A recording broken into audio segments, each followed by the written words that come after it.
Una clase, yo creo que relativamente corta. ¿Me escuchan bien? ¿Algún? Sí, profe. ¿Está bien? Bueno.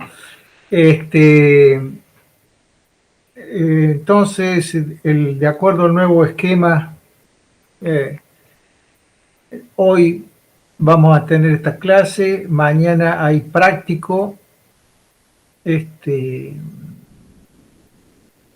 que en el cual la idea, yo les voy a mandar más tarde la guía de problemas de esta clase, que es sobre diagramas de equilibrio, que es un tema que en principio creo que para ustedes más que nada es un repaso, porque nos hace falta para explicar algunas cosas que ocurren en materiales, pero por algunos comentarios, en general los conceptos ustedes más o menos ya los tienen, y entonces vamos a ir más o menos rápido repasando las cosas más importantes o dentro de lo que es el tema de diagramas de equilibrio y cómo se construyen los conceptos que a nosotros nos interesan.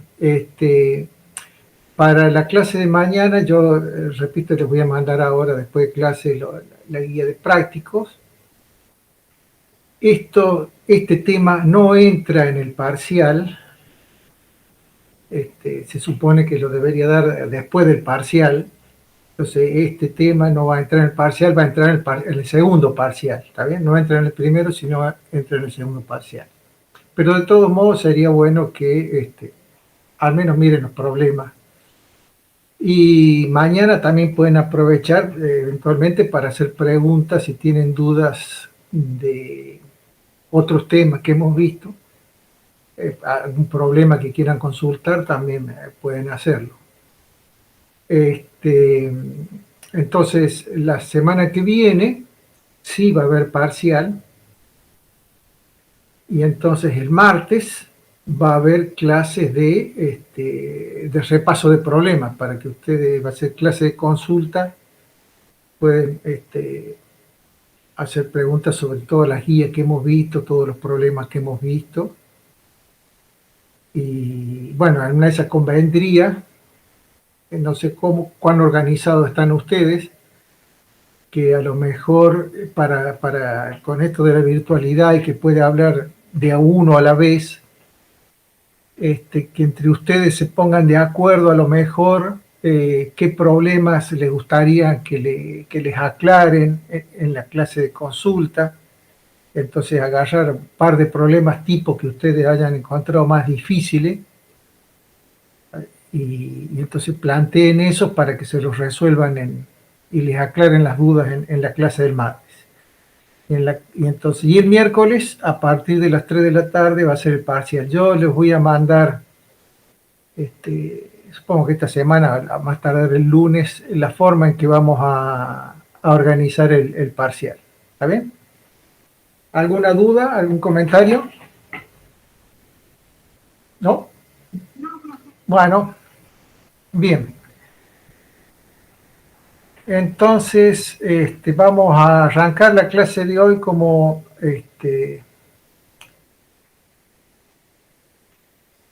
perdón.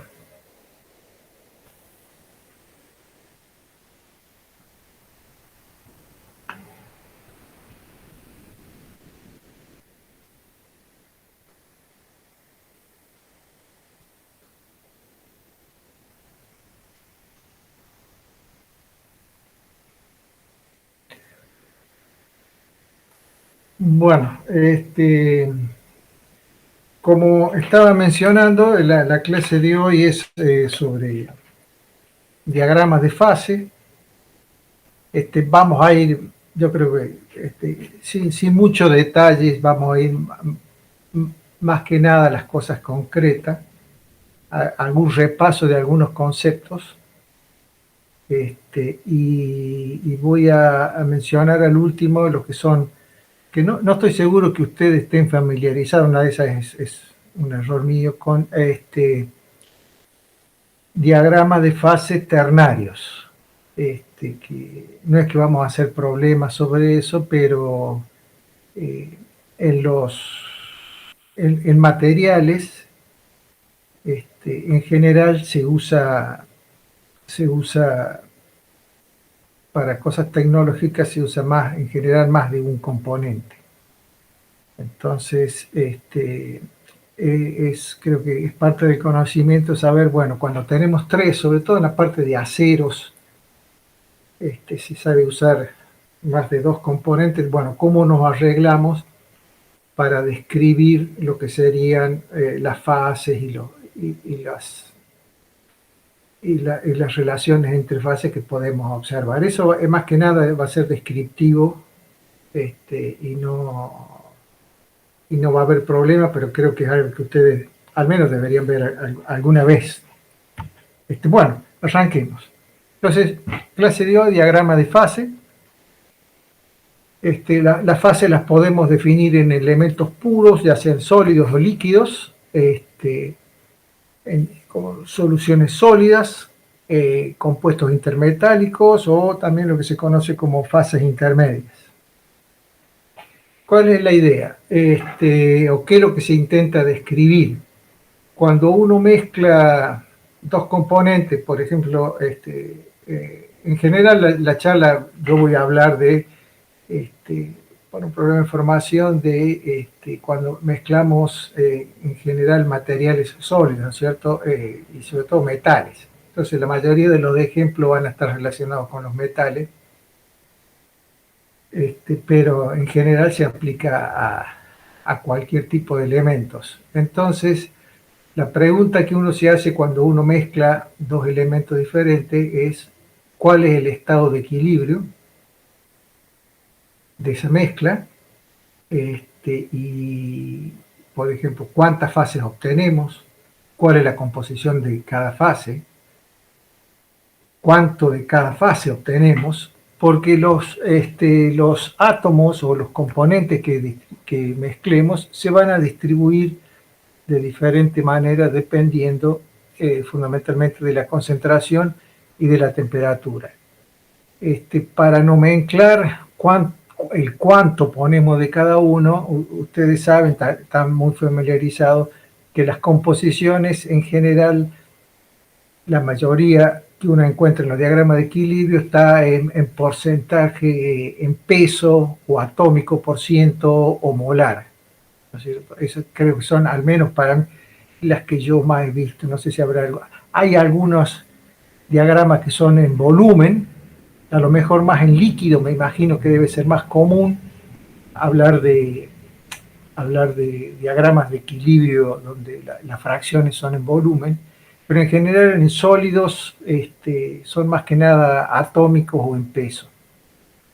Y la forma en que se van a organizar esa mezcla también, además de depender de la cantidad de elementos que pongamos qué cantidad ponemos cada uno, va a depender de la temperatura. Entonces, bueno, acá es lo que estaba diciendo, las concentraciones, entonces, en general van a ser atómicas, los números que se manejan son concentraciones atómicas o concentraciones en peso. Entonces, una forma de describir qué va a ocurrir con el estado final de un sistema donde mezclamos átomos tipo A y B, eso ha sido modelado de algunas, ha sido modelado y hay un modelo que se llama, a lo mejor ustedes están familiarizados, se llama la aproximación cuasiquímica. Entonces la idea es describir la interacción que se va a crear al mezclar los elementos de la siguiente manera. Si W y J es la energía de ligadura entre los átomos AA, BB y AB, ¿no es cierto? Son entonces WAA, WBB y WAB, y mu sub A y mu sub B son los potenciales químicos de A y B en su estado de referencia. Entonces es posible describir el tipo de solución que se va a realizar. En principio están las soluciones ideales donde no hay interacción entre los diferentes componentes y entonces el cambio de energía libre al mezclar las dos soluciones, se debe exclusivamente al cambio de entropía que ocurre al tener más posibilidades, ¿no es cierto? Al tener dos elementos, varían la forma que yo puedo acomodar esos elementos en la red. Entonces eso me genera un término de variación de entropía configuracional. Entonces, en una solución ideal, la única contribución al cambio de energía libre viene dada por el cambio en entropía configuracional. En las soluciones que se conocen como soluciones regulares, se tiene en cuenta la interacción entre los distintos tipos de átomos y se le agrega un término para describir que está dado por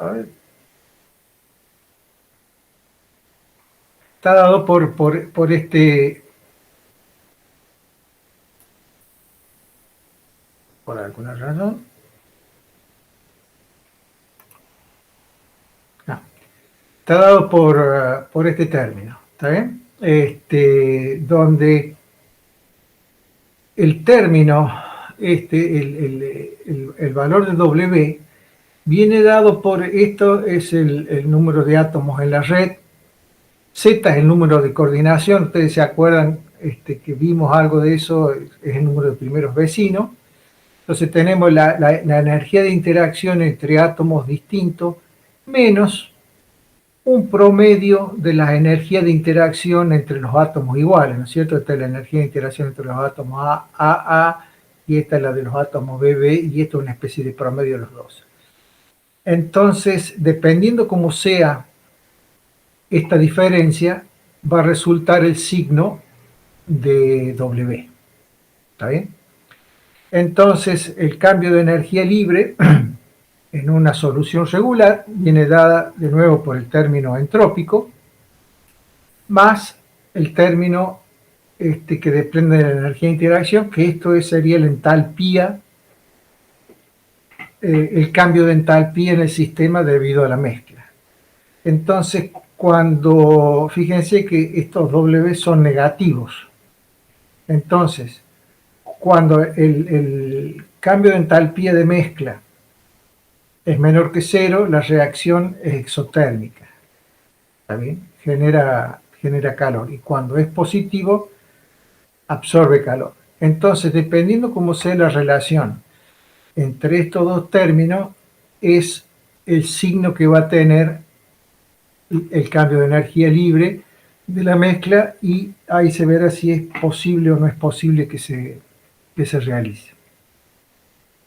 Entonces, acá hay un gráfico donde está puesto, bueno, fíjense, lo verde es el término de entropía, que es siempre negativo, este término de acá, y para W positivo, para un valor de W positivo, entonces delta H es positivo, y entonces la energía total tendrá una parte, fíjense que hay acá el comienzo es negativa, ¿no es cierto? Es menor que cero, acá está el cero, pero a partir de cierto valor se vuelve positiva. Eso quiere decir que estas composiciones, esto en función de la composición, no se van la mezcla no se va a realizar. Para el caso de una solución ideal, donde el cambio de entalpía es cero, entonces queda que el cambio de energía libre es igual al cambio de entropía, que es lo que está graficado acá, y siempre es estable para toda composición. Y en el caso de que el delta H sea cero, entonces sea menor que cero, como es en el caso de donde W acá es menos 20.000, ¿no es cierto? Entonces la contribución de vuelta es para la formación y el sistema es estable en todo el rango de composiciones. Esto está hecho a una dada temperatura. Ustedes se fijan en esta expresión, la temperatura el hecho que esta relación sea positiva o negativa depende también no solo de los signos de delta H, sino también de la temperatura. Acá tenemos un ejemplo para un valor de W positivo, igual que este, fíjense, y entonces como en función de la temperatura, la mezcla puede ser, puede ser todo positivo, el cambio de energía libre, a bajas temperaturas, entonces este término tiene menos importancia, pero a medida que voy subiendo la temperatura, acá la temperatura se va incrementando para abajo, a medida que voy incrementando la temperatura, el término entrópico pesa cada vez más, ¿no es cierto? Y para altas temperaturas en función de los valores de esto, ¿no es cierto? El sistema puede ser totalmente miscible en todo el rango de composición, ¿está bien? Eso es más o menos lo que se observa en general cuando uno mezcla, a veces, en general cuando mezclan las cosas, que el rango de solubilidad, ¿no es cierto?, por ejemplo, aumenta con la temperatura. Entonces el sistema de la mezcla se realiza y no precipitan cosas diferentes si uno incrementa la temperatura.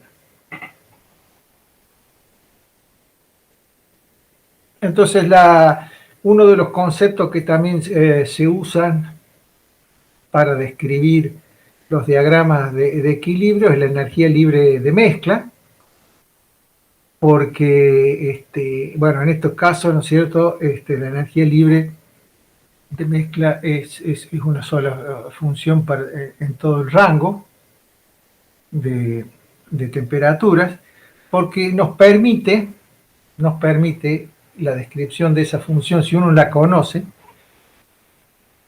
calcular los potenciales químicos. Yo para esta composición, ¿no es cierto?, puedo conocer los potenciales químicos de los elementos A y B en esa fase. Entonces es una herramienta muy poderosa para sacar evaluación. ¿Por qué? Porque si yo tengo, por ejemplo, para el mismo sistema, en función de la temperatura, por ejemplo, tengo que para una dada temperatura, esto es un sistema sólido líquido, para altas temperaturas, ¿no es cierto?, la curva líquida en todo el rango de composiciones tiene un valor menor que la curva sólida. Eso quiere decir que la fase estable para este sistema a esta temperatura es la fase líquida, y a medida que voy disminuyendo la temperatura, por ejemplo, en este caso estoy a la temperatura de fusión del componente puro B, ¿no es cierto? Eso quiere decir que en equilibrio a la composición B voy a tener sólido y líquido, en equilibrio las dos fases,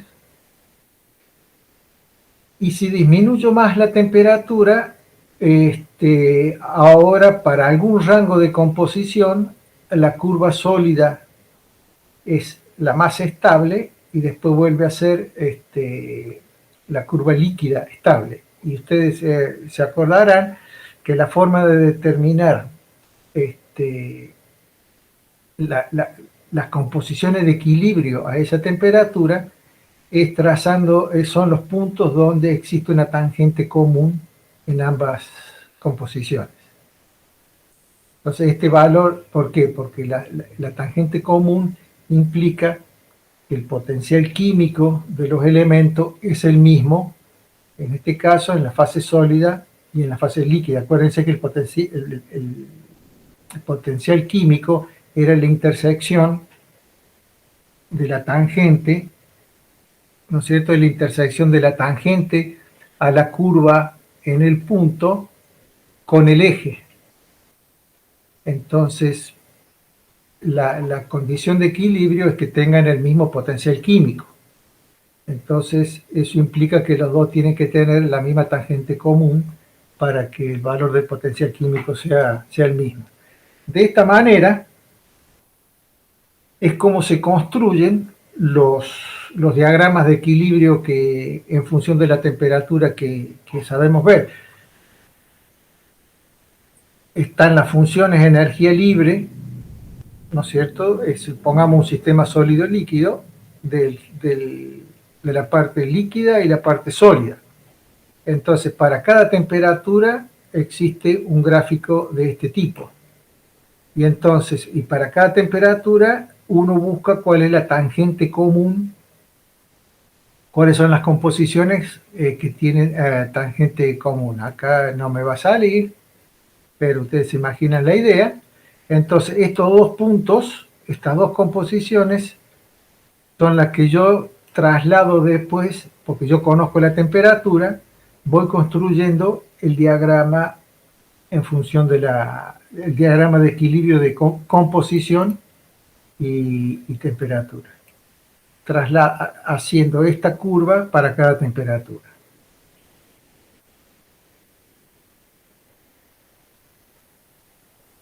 Entonces,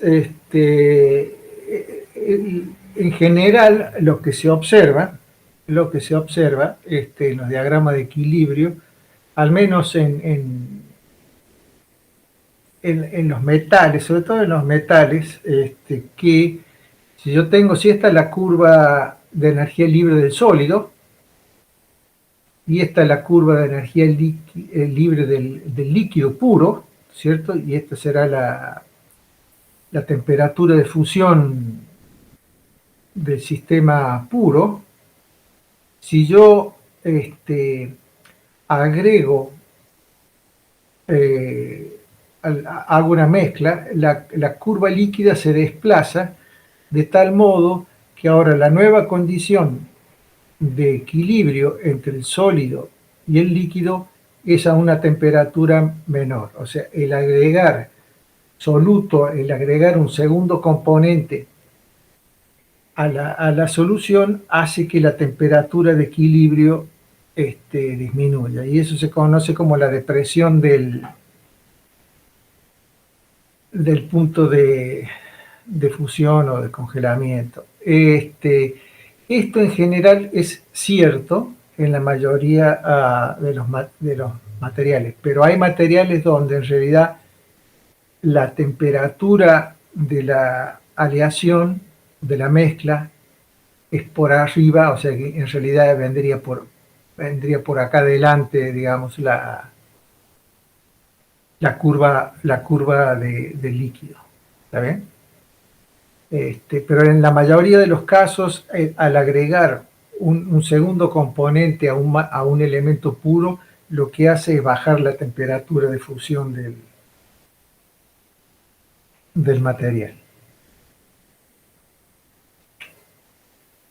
Entonces, para mirar los diagramas de fase, en general uno se basa en la regla de las fases, ¿no es cierto?, que dice que el número de grados de libertad que tiene un sistema es el número de componentes menos el número de fases más 2, donde esos dos pueden ser la temperatura y la presión en general si estamos mirando la energía libre y ese tipo de cosas. Pero en materiales en general, la mayoría de los procesos, sobre todo los procesos industriales que uno mira, la presión, casi todas esas cosas se hacen a presión constante. Hay casos donde se diagrama de equilibrio donde la presión y la temperatura están involucradas, pero en general la presión es constante, entonces si eso es constante me queda un grado de libertad. Lo cual quiere decir que si yo tengo, por ejemplo, un componente y dos fases, entonces no me queda ningún grado de libertad. ¿Qué quiere decir que no tenga grado de libertad? Quiere decir que existe solamente una temperatura a la cual ese sistema va a estar en equilibrio. O sea, las dos fases van a estar en equilibrio solamente a una dada temperatura. Si yo tengo dos componentes y dos fases, quiere decir que tengo 2 grados de libertad. Eso quiere decir, por ejemplo, en este caso que estamos viendo acá, que hay un rango de temperaturas donde hay coexistencia en equilibrio de la fase líquido y la fase sólida. Y lo único que cambia en ese rango de temperatura es la fracción de líquido y la fracción de sólido. Empiezo con casi todo líquido y termino con casi todo sólido. Una aclaración respecto de vuelta a materiales y eventualmente a cosas tecnológicas. Un diagrama de equilibrio es eso. Por definición, lo que aparece en el diagrama de equilibrio son las fases de equilibrio. El equilibrio en materiales, en los metales, por ejemplo, hemos visto a través de que la difusión no es un proceso rápido, sobre todo a bajas temperaturas. Entonces, en general, cuando uno habla de un diagrama de equilibrio, habla de diagramas a tiempos geológicos. En los tiempos reales, en los tiempos tecnológicos en general, el diagrama de equilibrio da una idea de lo que uno puede llegar a obtener si realiza el proceso, pero no necesariamente al final del proceso va a obtener lo que dice el diagrama de equilibrio. Es más, puede no obtener nada de eso porque ya lo hemos mencionado, si uno enfría lo suficientemente rápido, ni siquiera puede llegar a veces a formar una fase, que es una estructura amorfa. Entonces, por eso es que nos interesa manejar estos conceptos, porque en metales y en materiales, cuando uno trabaja con ellos y los estudia, la distribución de fases, sobre todo la distribución de fases que sabe quedar después de solidificar, que es el proceso más común o más empleado en todo lo que es tecnología, queda una estructura que es muy difícil de borrar. Se puede borrar, pero requiere mucho tiempo y mucha energía. Entonces, conocer cómo pueden distribuirse los componentes es muy importante. Acá hay un ejemplo de lo que uno puede llegar a encontrar, la diferencia entre lo que dice el diagrama de equilibrio y lo que es la realidad. Si suponemos que tenemos una aleación de esta composición, 51%, ¿no es cierto?, cobre-níquel, y yo vengo enfriando, cuando llego a este punto, ¿no es cierto?, fíjense que a este punto, la composición de equilibrio a este punto, que se va a formar, el primer sólido que se va a formar del líquido que yo he armado, ¿no es cierto?, yo he preparado una composición 51% de níquel en cobre. El primer sólido que se me forma tiene una composición, y que está en equilibrio de la temperatura de fusión, tiene una composición del 63%. Es mucho más, ¿está bien?, es mucho más rico en soluto que la composición original. Entonces, a medida que yo voy bajando la temperatura, ¿no es cierto?, la composición del líquido y del sólido van variando, y entonces, si yo no doy suficiente tiempo para la difusión, ¿no es cierto?, yo voy a obtener una distribución de composiciones a lo largo, supongamos que es una partícula que ha solidificado, ¿no es cierto?, a lo largo del material solidificado, yo voy a obtener que lo primero que solidificó tiene una composición y lo último que solidificó tiene otra composición. ¿Vale? En este caso es toda fase alfa, ¿no es cierto?, acá, porque esto es toda una sola fase. En la misma fase, fíjense que acá hay solubilidad en todo el rango, pero puede ocurrir que no. entonces mi material no va a tener una composición homogénea, sino que va a tener alguna distribución de composición. Entonces voy a tener una estructura de este tipo. El diagrama de equilibrio se refiere a el mismo proceso hecho con suficiente lentitud como para que al final, ¿no es cierto? Si yo empecé con una composición de 51%, al final del proceso tengo todo el material a la composición del 51%. Pero eso de vuelta, eso es lo que el diagrama de equilibrio predice, lo que se obtiene en general en los procesos donde se usan materiales y se depende de la difusión en estado sólido, no necesariamente es lo que se obtiene. El otro caso que vamos a refrescar es el caso de sistemas, en sistemas binarios, la composición eutéctica, porque de vuelta, en el caso de la composición eutéctica,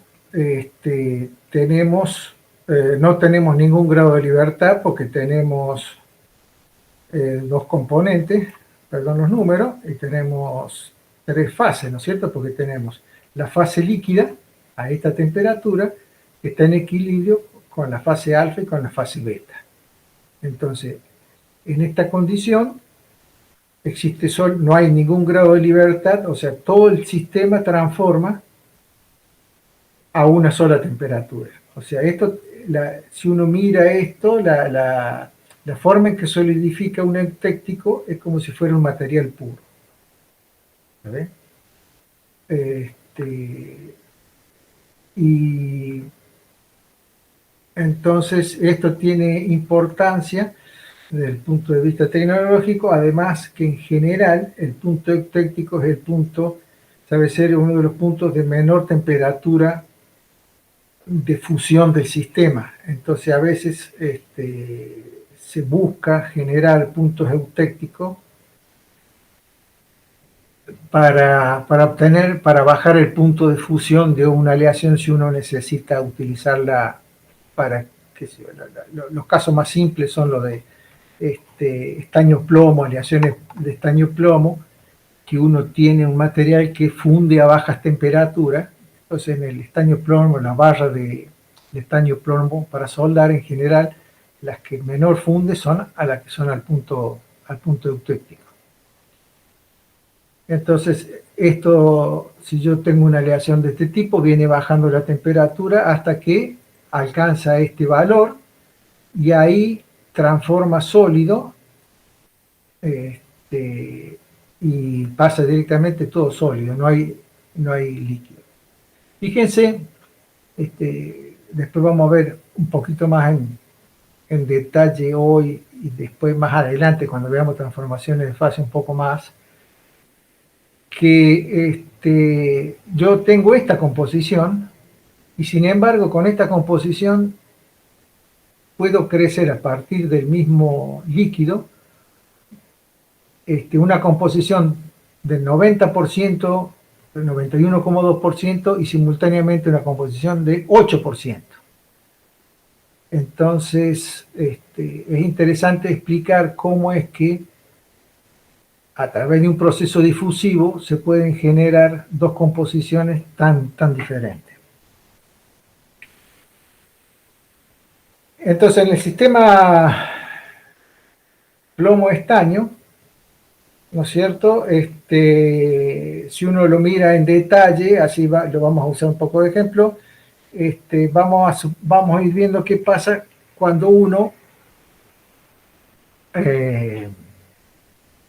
va variando la composición, qué cosa puede esperar al final del proceso.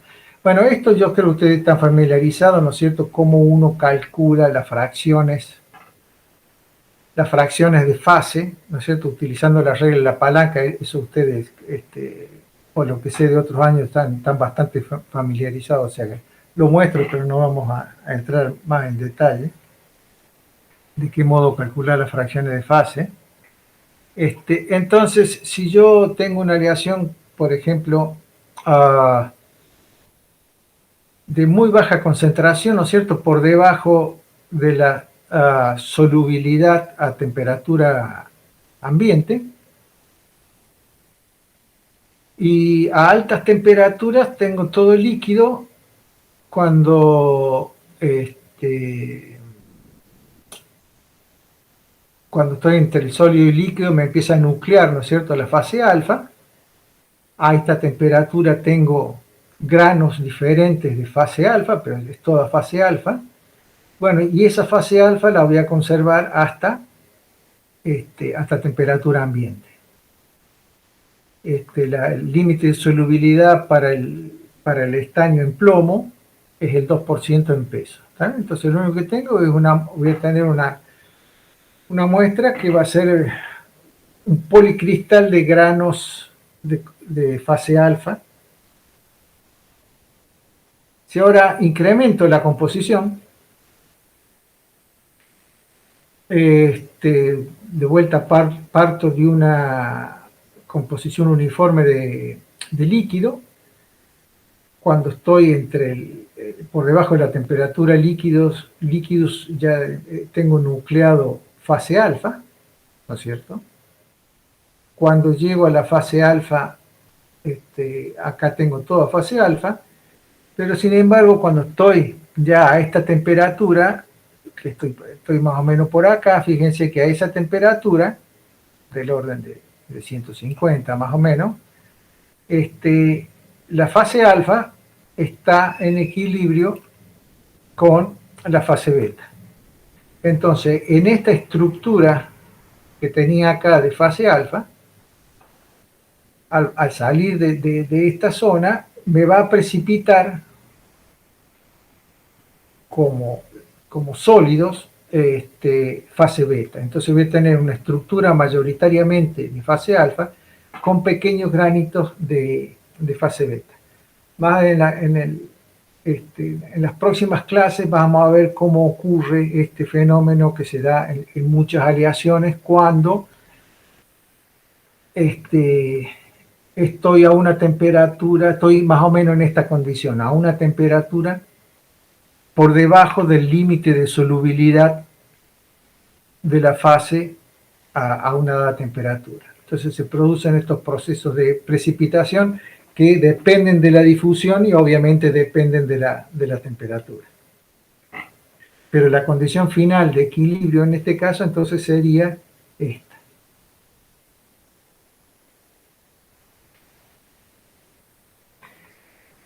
Si solidifico con la composición eutéctica, lo que voy a obtener es una estructura que se llama estructura eutéctica. No sé si ustedes están, me parece que una estructura eutéctica o tipo eutéctica, la más conocida, probablemente para ustedes que no han andado mucho en esto, pero sí han visto algo de aceros, es la perlita, es el equivalente, ya vamos a ver en un par de filminas, es el equivalente pero en estado sólido, donde esto es sólido, y entonces pasamos de una fase sólida a dos fases sólidas. Entonces, la perlita es eso, ¿está bien? Pero acá es de líquido a sólido, entonces, pero es el mismo tipo de estructura laminar. En general hay dos tipos, una que son como barras en una matriz, ¿no es cierto? Y otro es este tipo de estructura laminar, que son laminitas de cada una de las fases. Y esta es una foto, fíjense el tamaño, estos son 160 micrones, de lo que es el eutéctico de plomo estaño. ¿Saben? Las laminitas de diferente composición. Entonces lo que ocurre es, acá no hay ningún, como ya dijimos, no hay ningún rango. El líquido viene acá y hasta que no se vuelve todo sólido, esto no sigue avanzando. Sigue bajando la temperatura una vez que transformó todo el líquido a la fase alfa y beta. Bueno, las cuentas, bueno, esto también está para completar nomás, pero las cuentas ustedes están familiarizados, ¿no es cierto?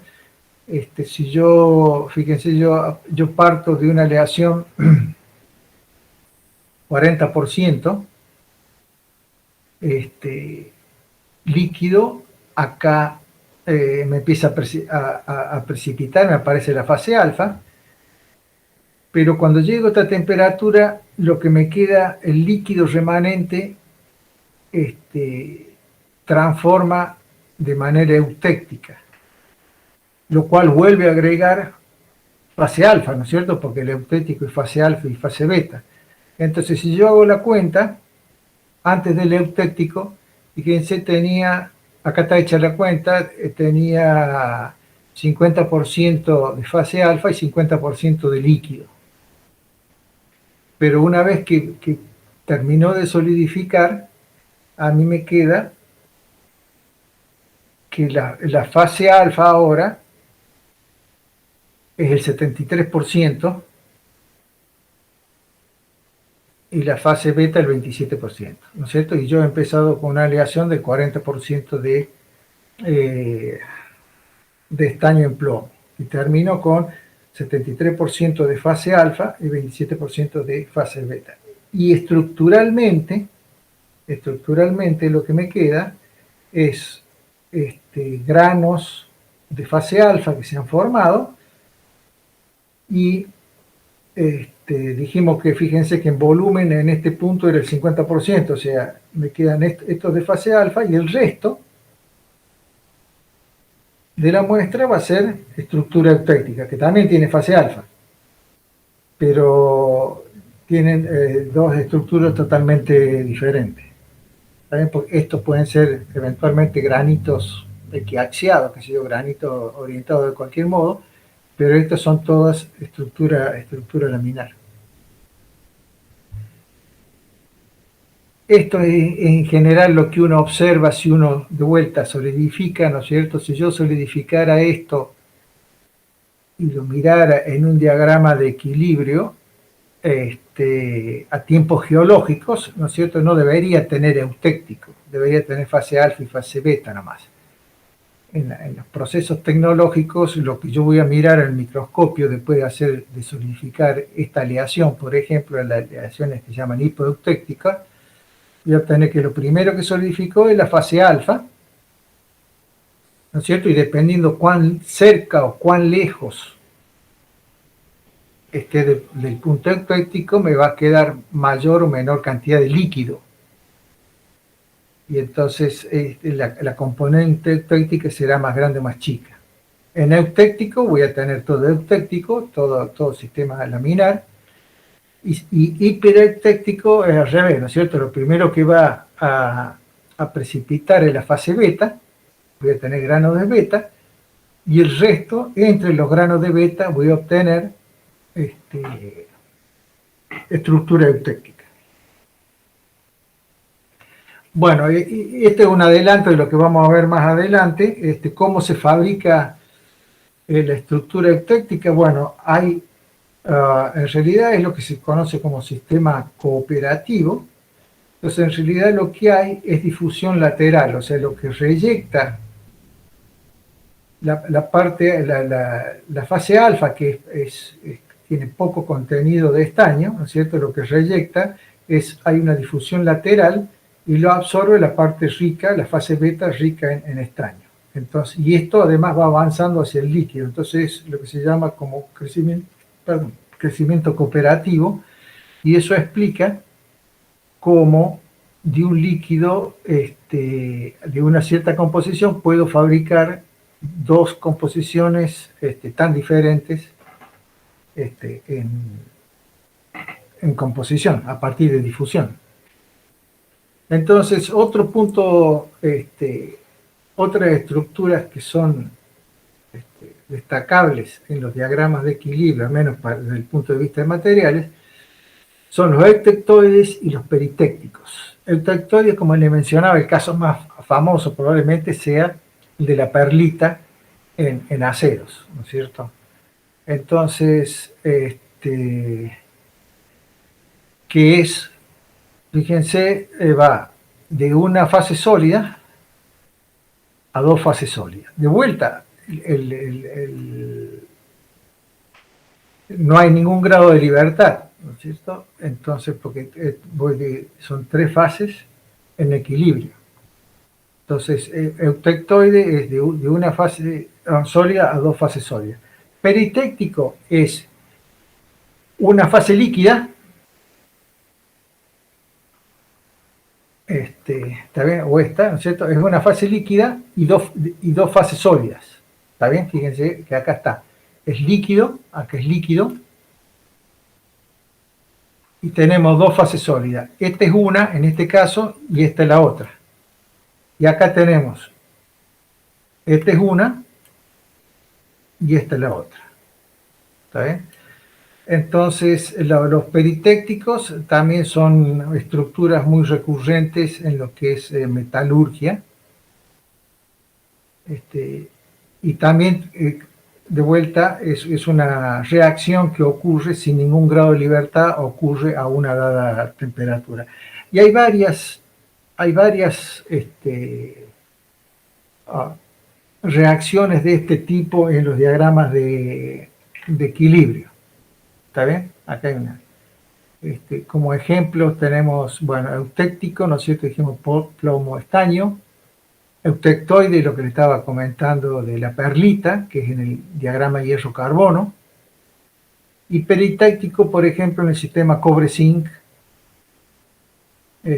ahí tiene un peritéctico. Pero uno puede encontrar reacciones así de tres fases en diagramas binarios, ¿no es cierto?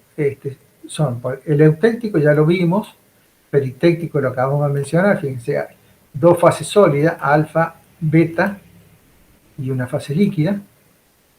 Monotéctico son dos fases líquidas y una fase sólida. Todos estos existen.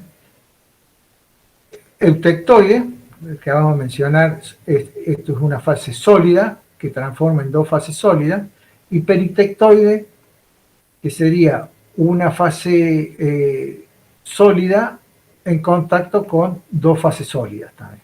¿Saben? Entonces, todas estas reacciones son,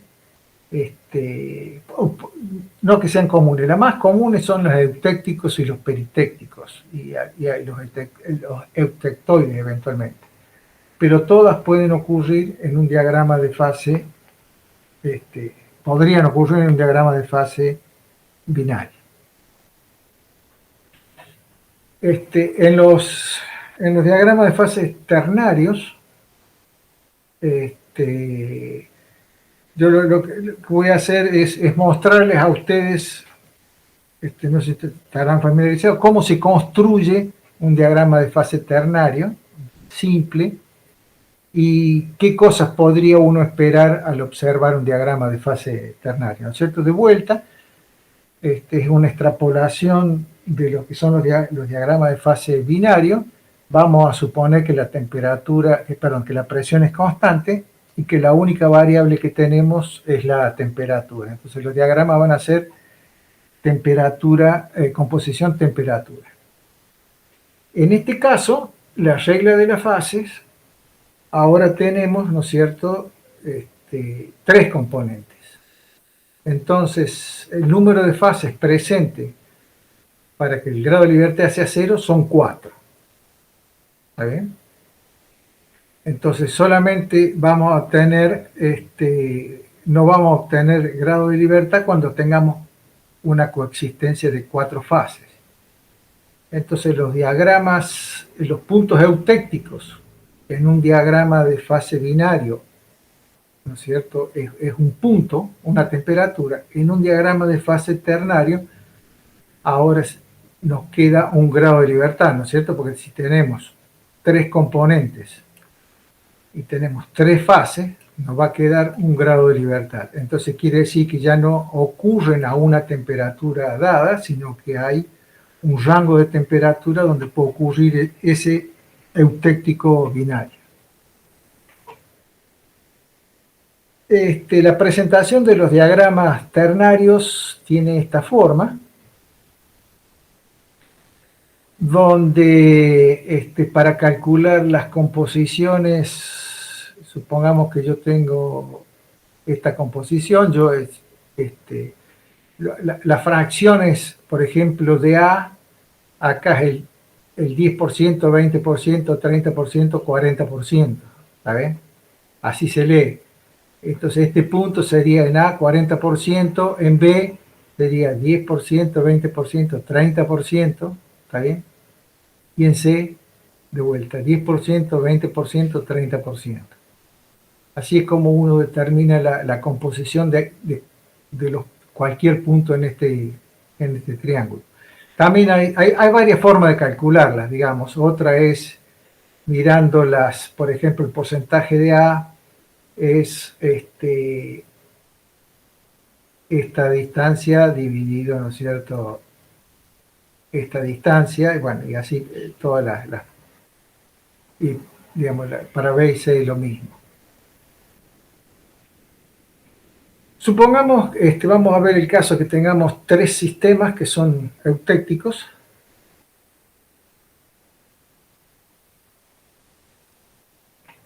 Cada uno forma un eutéctico, tienen diferentes temperaturas eutécticas y diferentes puntos de fusión.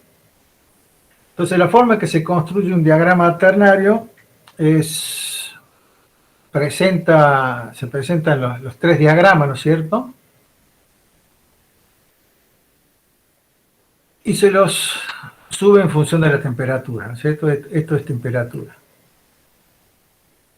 Entonces, no sé si ven, yo tengo los diagramas, los binarios están en las superficies. Este es uno, ¿no es cierto? Este es el otro, y atrás está el otro. Y ahora hay un solo punto sin ningún grado de libertad, ¿está bien? Los eutécticos binarios ya dejan de ser un punto, sino que tienen todo este rango de temperaturas en el cual este diagrama, si yo le voy agregando, ¿no es cierto?, otro componente, sigue ocurriendo. Pero no ocurre a un solo valor. Hay un solo punto de nuevo, que es sin ningún grado de libertad en un diagrama ternario, y un punto que tiene en equilibrio 4 fases. Entonces, ¿qué pasa ahora las líneas líquidos y sólidos, ¿no es cierto? Estas líneas que teníamos acá, las líquidos y las sólidos, por ejemplo, estas que están por acá, ahora ya son superficies, no son más líneas, sino que son superficies, ¿está? Entonces, esto sería la superficie líquidos de la aleación de componentes A, B y C en función de la composición, ¿está bien? Para este rango de composiciones. Entonces, ¿qué pasa cuando hacemos cortes ahora? Del mismo modo que hacemos cortes con un diagrama binario. Supongamos que yo hago un corte a esta temperatura. Entonces, si yo hago un corte a esta temperatura, voy a obtener que, por ejemplo, para bajas composiciones, o sea, B aliado con C y A, con bajas concentraciones de C y A, es sólido. Después voy a obtener una zona donde voy a obtener líquido más B. En este rango de composiciones voy a tener fase gamma, y después en el medio voy a tener todo líquido. Si bajo más la temperatura, por ejemplo, por debajo de la temperatura eutéctica de alguna de las fases, voy a tener zonas donde va a ser solución sólida, ¿no es cierto? Fase gamma, fase alfa y fase beta. Acá voy a obtener coexistencia de fase beta y fase gamma en esta línea acá, ¿no es cierto?, en esta composición. Si incremento un poquito la composición de A, voy a tener beta, gamma más líquido. Acá voy a tener líquido y gamma más líquido, bueno, y voy a tener mezcla de fases en las otras composiciones. Y al final, ¿no es cierto?, hay un montón de planos, pero yo he elegido nomás lo más representativo. Al final, a temperatura ambiente, lo que voy a obtener es, ¿cómo es que se llama?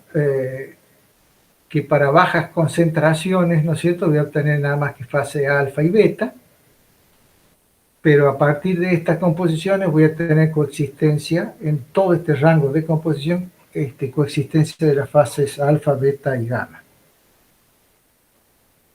Bueno, hasta acá era nomás,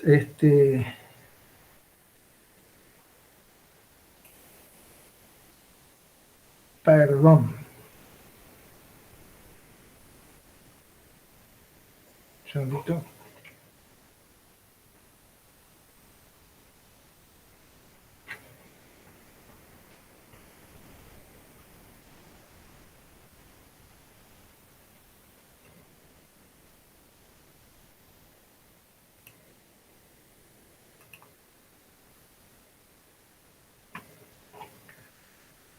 Bueno,